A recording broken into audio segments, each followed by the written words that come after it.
everyone, welcome to my home office. It's filled with all of my houseplants. You all know I have a little daughter who is 15 months old right now, and all of my houseplants need to be in one place because if you have little daughters or sons, you know that they like to play in the dirt. So I have moved all of them, or the majority of them, into this room, and I thought it was a fitting place. I really wanted to just sit down with you guys and share some tips on growing in our zone, which is zone 9B. Sacramento, California is where I am. But I think a lot of these concepts that I'm going to be talking about today can really be applied to other areas of the country as well. The challenges that we have here in Sacramento are dealing with hot summers, like 100-degree plus days for weeks at a time, where it doesn't rain for months at a time. So kind of learning how to garden and take care of plants in that kind of climate. I'm going to be talking about timing as well. We can year-round garden. So in our area of the country, it's pretty moderate climate. It's like a Mediterranean climate, I've heard people call it. We do get hot summers and dry summers, but during the winter is like our rainy season. We never really have like a hard freeze here, but it can dip down into the 30-degree temperature range. But really our ground never freezes, and therefore we can really plant year round. So there are some nuances in learning like when to plant certain things, like when to plant true summer crops versus what's a winter crop. You can't just plant tomatoes all year. They're not going to grow in the winter. You can't really plant lettuces all year because they're not going to survive in the heat of the summer. So I'll be talking about that as well.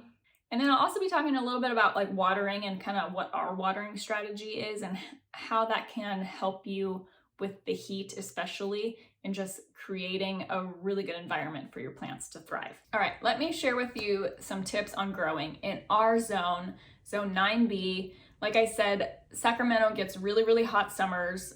We usually get like a 2 to 3, sometimes 4 or 5 week stretch of like 100+ degree days.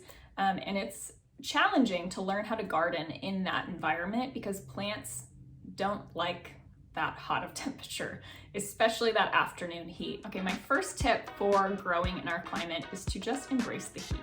And this can be hard to do, especially in the beginning, because you just are so worried about your little plant babies and having them fried.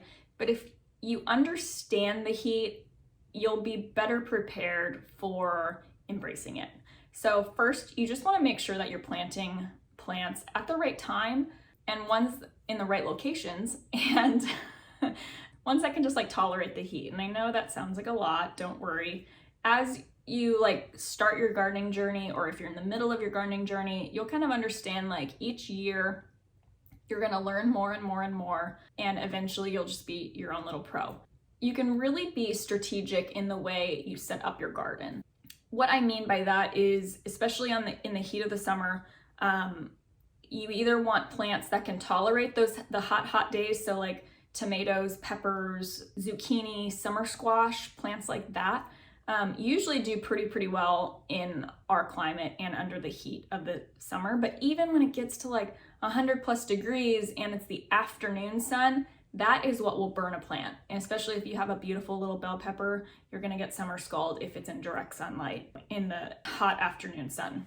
So one thing you can do is be strategic. So either your garden is situated in a place that's gonna get great morning sun and then afternoon shade from the house or from a tree or something else. You can create that shade structure. I've seen plenty of gardeners in our area that create almost like a pergola type situation and put shade cloth over it. You don't even have to do it that permanent. For us, it's like the redneck version with some stakes and some shade cloth when we get those heat waves. And really, I would for sure recommend just buying some shade cloth before the heat of the summer and just be prepared for it.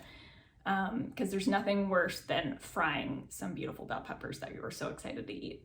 And then some other plants that do really well in the heat, some, especially for beginners, like zinnias absolutely love the heat and they'll look pretty even on the hottest of days after a heat wave.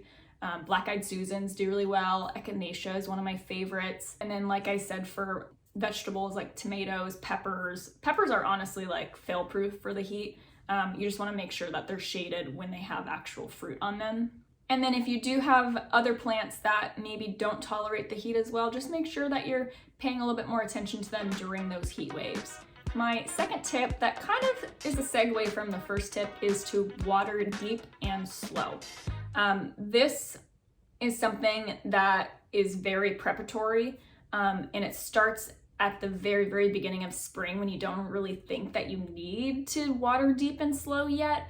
That will better prepare you for the heat of the summer. If you're not watering deep and slow until June, July, August, it's too late, unfortunately. So when you transplant your seedlings out, or if you're buying plants from the nursery, that is when you start watering deep and slow.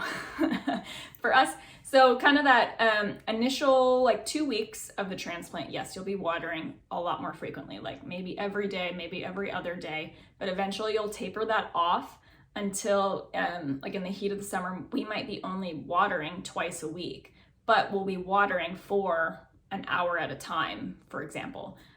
We really like to hook up a drip irrigation system because it just makes it a lot easier to control that watering. It's really hard to do a water schedule or water regimen that's deep and slow when you're hand watering. The science behind watering deep and slow is you want the roots of your plant to grow really, really deep, because then when the heat of the summer happens and that soil dries out on the top, your roots of those plants are past that. They're so deep that they're actually still able to be wet and, gathering nutrients from much deeper. And our soil in Sacramento is hard pan clay. It sucks, which is why we typically you don't see gardeners in our area planting directly in the ground. That's why raised garden beds are so popular here, because you can put in like compost or looser soil that's more organic and better for your plants to grow in. But by watering slow, that's basically meaning it's going to get that water deeper into the ground. It's going to force those plants to get roots deeper, which will greatly make an impact on the heat of the summer and your plant's survival. Drip irrigation is a little bit of an investment, I will say, in both time and money financially, just getting it set up initially. But it's going to save you so much time. If you're serious about gardening, it's going to save you so much time. It's going to make your plants a lot healthier. And if you live in this hot climate like we are, your plants are going to be so much happier, live longer. I can't promote drip irrigation enough. We've actually teamed up with a company called DripWorks because they have created kits for drip irrigation that are just so easy, especially for beginners, but also people like us where it's just like we don't have the time to be going to the store making sure that we have everything mapped out and all the parts and pieces. They sell these kits that are just super easy. You just determine what size you want, whether it's for like trees and shrubs or for garden beds, and it just ships to you in a box. It has instructions on how to set it up. And what I love is it's designed to be set up to a hose bib rather than tied into your main irrigation line. So super easy if you don't want to hire a plumber or a landscaper and change your whole landscaping setup. They make it really easy with a timer and everything. So with our partnership, all of our listeners get 5% off if you guys use our referral code. I'm going to link that down in the description below if you're interested in checking them out. And then we have a video of us setting the system up with our fruit trees. Oh, they're not fruit trees, with our regular trees in the back. And then we will be making a video soon as we set up the rest of our garden beds up front. We also utilize a product called the Deep Drip Stakes. You've maybe seen it in a past video. I will link that down below as well, but that's a great tool, especially for your shrubs or trees. They do have little 8-inch stakes, so you can use that for pots and things like that, but I find the bigger ones for your bigger plants are probably more worthwhile for the cost of them. And they can be challenging to get into this hard pan clay, but once you get them in, you just water through that, and that's going to basically push that water deeper, and the roots are going to chase that water and get deeper and just better and be better prepared for the hot summer temps.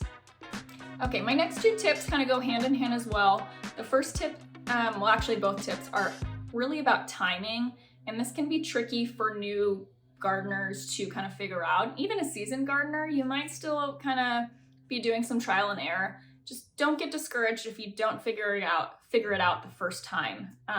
It'll take a little while, and each time you're gonna learn more and more and more. So tip 3 is, when do you plant? your spring vegetables? It's probably a question we get asked the most. We have found that the sweet spot for starting seeds in our zone is late January, maybe the first week of February. We want to have those seeds in a greenhouse for 6 to 8 weeks because we find that the plants get to a great size if you allow them the 8 weeks. Because then by the time the weather is good outside and you plant them outside, they're already a good size and they'll grow really happily. We've found that to be our sweet spot. And additionally, you want those seedlings to be strong enough to be able to handle that transplant and not have so much shock. Like if they're too little or haven't had a chance to like get used to things, you may find that being more of a challenge as well. If you're not starting seeds and you're just transplanting vegetables or flowers from the nursery or transplanting your seedlings, you'll want to do that kind of once the soil temperature gets to a certain degree. Basically, you're past any risk of frost overnight. And it's not just frost. Yes, that does make an impact because frost can kill a small little plant. Figuring out that timing is a little tricky. They say you want to wait until the soil temperature is about 65 degrees, which I'm not saying you need to go out and buy like a soil temperature thermometer. We have one because of our compost, but we don't go out and temp to find out, okay, today's a good day. Really just wait until your overnight lows get above 50 degrees consistently. For us, that's usually sometime in April, maybe early May is kind of when that happens. And the reason you don't want to plant earlier, because I'm in the Sacramento gardening group. I hear all of the local people talking. There's no true right or wrong reason to do it. This is just the way we do it. We found that if you plant too early, so say we have a warm spring and you're planting in March, yeah, your plants aren't going to die. They're going to survive out there.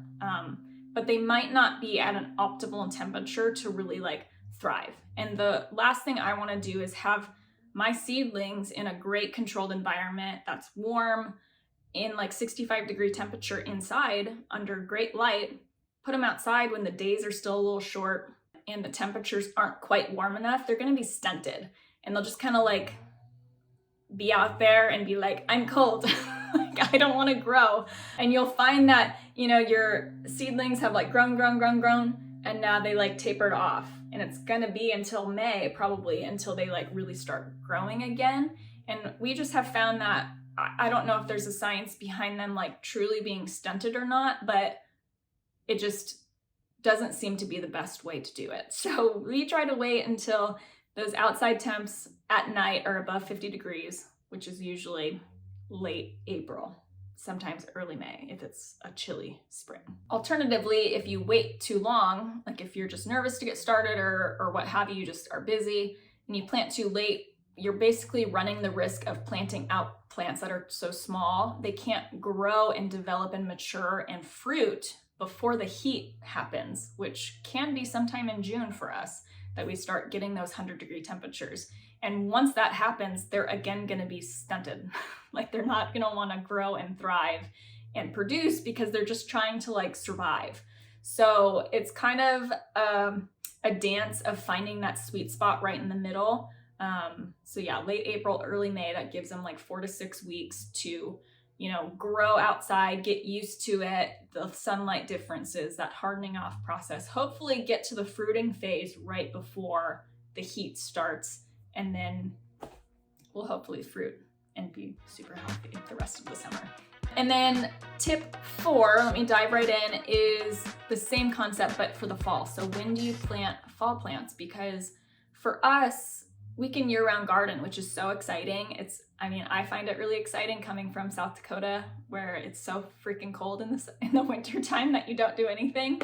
Understanding which plants you plant here in the summer and which plants are like fall plants was a learning curve for me, because I was used to being able to grow like peas. Like peas are a summer plant for me.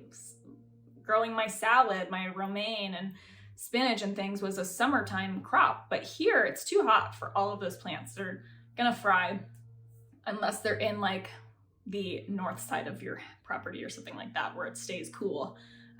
throughout.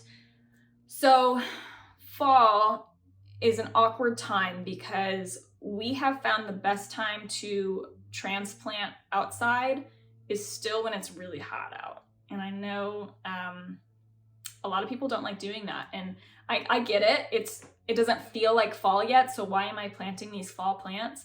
What if they fry? Yes, when you go to plant, it's going to take a lot of care. But we have found that planting in late August is the best time for fall plants in our zone. And it's tricky because, again, August, we still get 100-degree days sometimes. Sometimes we'll still have 2-week stints of 100+ degrees.